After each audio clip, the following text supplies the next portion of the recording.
बहुत बहुत शुक्रिया।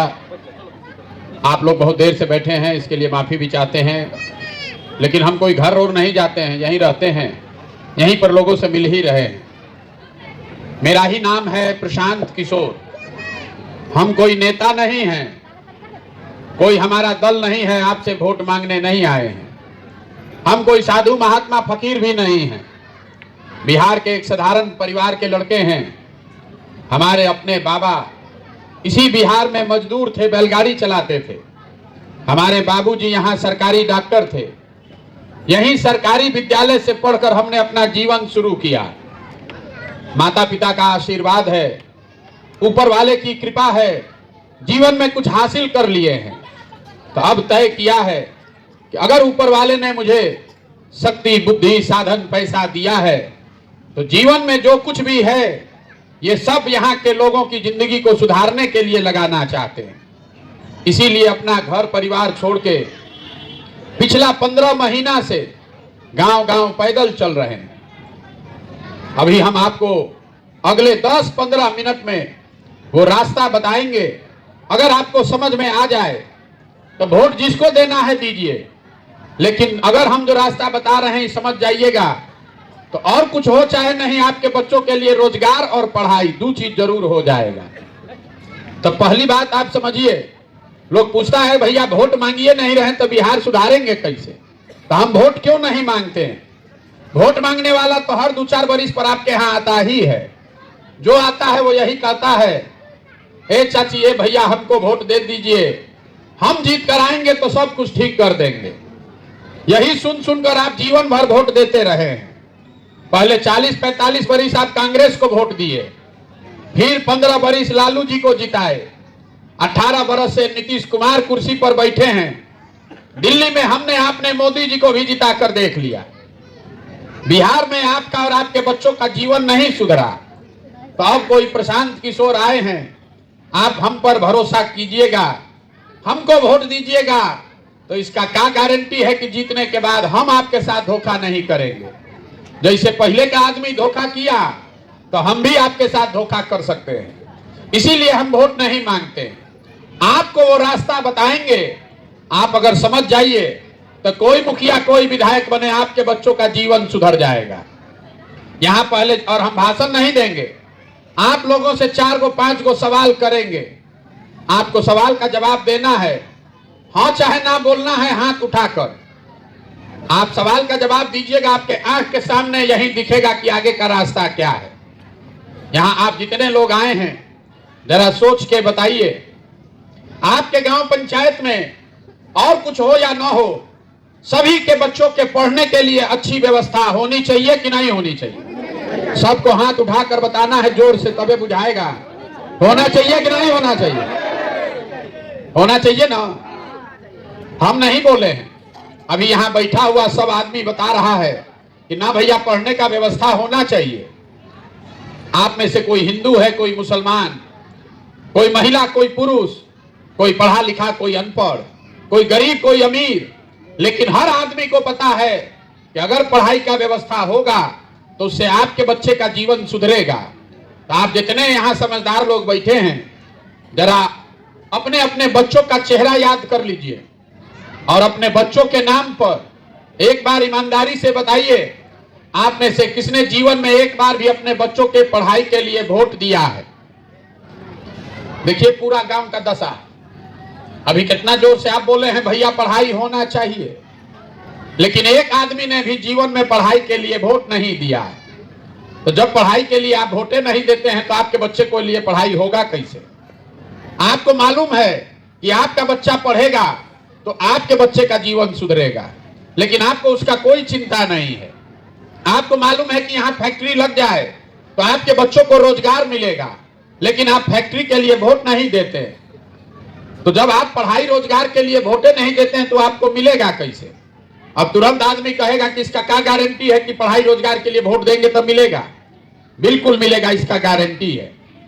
अगर आपको हमारी बात पर भरोसा नहीं है तो अभी दूसरा सवाल पूछ रहे हैं, उसका जवाब दीजिएगा।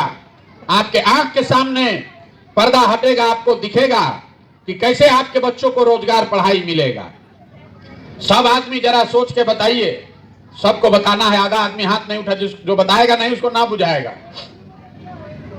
आज तक जीवन में आपने जिस दल को, जिस नेता को वोट दिया, उस नेता ने आपका और आपके बच्चों के लिए कुछ किया कि नहीं किया? सबको बताना है, बोलिए ना भाई, मुंह नहीं खोलिए। किया है कि नहीं किया है? नहीं किया है, एकदम ठीक से बोल रहे हैं ना। अभी लोग बोल रहा है कि भैया जिस दल, जिस नेता को वोट दिए उसने हमारे लिए कुछ नहीं किया। तो हम अभी गिनवाना शुरू करते हैं। सही बोलें तो हाँ बोलिएगा, गलत बोलें तो ना बोलिएगा। बिहार में हम लोग घर घर से 5 किलो अनाज के लालच में मोदी जी को, भाजपा को वोट दिए हैं। तो बिहार में चाहे जितना चोरी भ्रष्टाचार है, 1 किलो चोरी करके 4 किलो अनाज यहाँ के गरीब को मिल रहा है कि नहीं मिल रहा है? आपने, हमने हिंदू मुसलमान के नाम पर वोट दिया अयोध्या में राम मंदिर बनाने के लिए। तो आपके गांव में स्कूल, अस्पताल, फैक्ट्री बने चाहे नहीं बने, अयोध्या में राम मंदिर बन रहा है कि नहीं बन रहा है? यहाँ के आदमी के मुंह में आवाज नहीं, बन रहा है कि नहीं बन रहा है? आपने, हमने वोट दिया बिजली के लिए नीतीश कुमार को। तब नीतीश के राज में इसी बिहार में बिजली का बिल 2000 आए चाहे 6000, घरे घरे बिजली आया है कि नहीं आया? आपने, हमने वोट दिया मोदी जी का चेहरा देखकर। लोग कहता है कि सांसद विधायक को नहीं दिए हैं, मोदी जी को देखकर दिए हैं। तो 5 वर्ष सांसद विधायक अपना मुंह नहीं दिखाया, लेकिन मोदी जी अपना चमकता हुआ चेहरा रोज टीवी पर, मोबाइल पर, अखबार पर दिखा रहे हैं कि नहीं दिखा रहे हैं? आपने, हमने वोट दिया मोदी जी का कहानी सुन के कि वो गुजरात में मोदी जी बड़ा विकास किए हैं। तो गुजरात में मोदी जी विकास कर रहे हैं, वहां फैक्ट्री चल रही है, और आपके, हमारे बिहार भर के बच्चे गुजरात में जाकर मजदूरी कर रहे हैं कि नहीं कर रहे हैं? तो कौना बात पर आप वोट दिए हैं जो आपको नहीं मिला?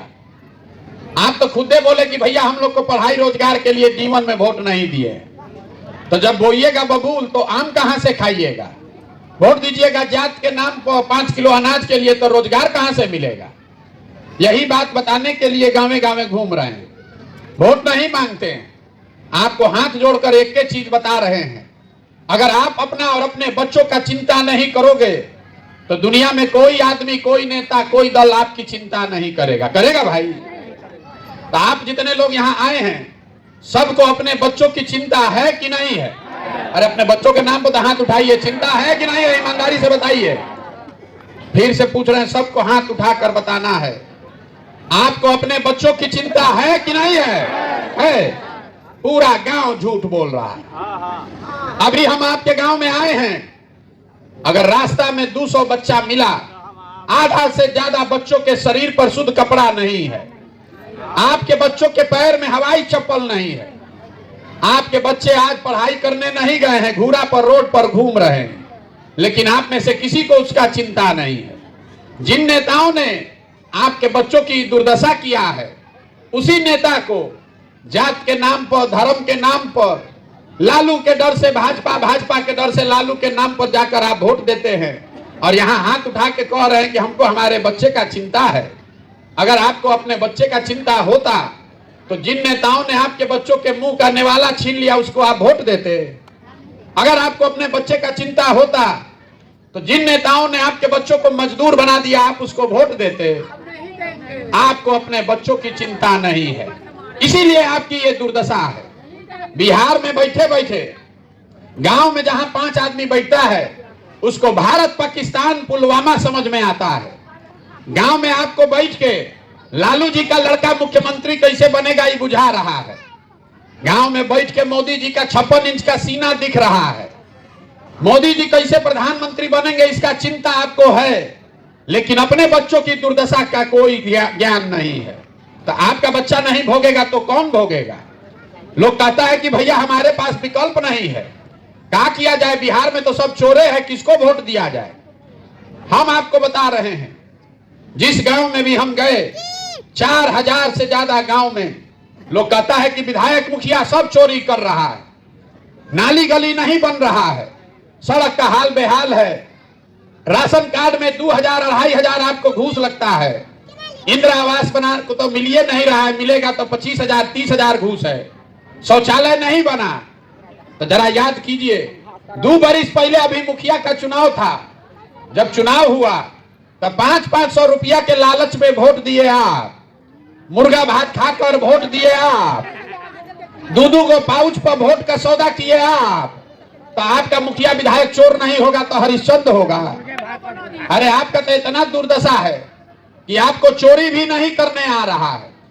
जिस मुखिया विधायक को आप जात के नाम पर, धर्म के नाम पर 500 रुपया के लालच में मुर्गा भात खाकर वोट देते हैं, वही जब जीत कर आता है तो आपका और आपके बच्चों के हलक में उंगली डाल के 10,000 20,000 घूस लेता है और आप बाप बाप चिल्लाते हैं कि भैया बिहार में बड़ा भ्रष्टाचार है। जब 500 रुपया लेके वोट दिए थे तो भ्रष्टाचार